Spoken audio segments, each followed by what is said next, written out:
Ya pemirsa, akibat dari kebakaran TPA Antang, sejumlah sekolah terpaksa meliburkan siswanya.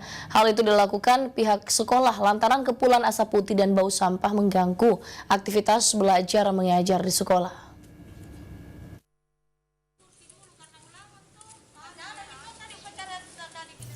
Pasca kebakaran TPA Antang, kepulan asap putih dan bau sampah yang menyengat menjadi masalah baru yang dirasakan oleh masyarakat, khususnya mereka yang tinggal dekat lokasi TPA.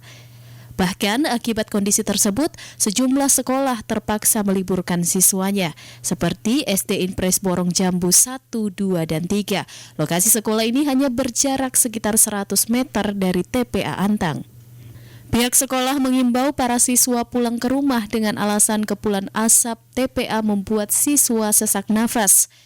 Kepala Sekolah Dasar Borong Jambu 2 menjelaskan, sengaja meliburkan siswanya karena banyaknya anak yang mengeluh sakit kepala, batuk, dan muntah akibat menghirup asap dari TPA.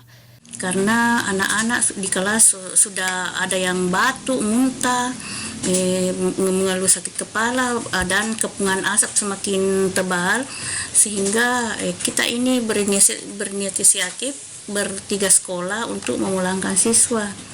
Sundar menambahkan pihak sekolah hanya memberi libur sehari. Jika situasi sudah kembali normal, maka para siswa akan kembali bersekolah seperti biasanya.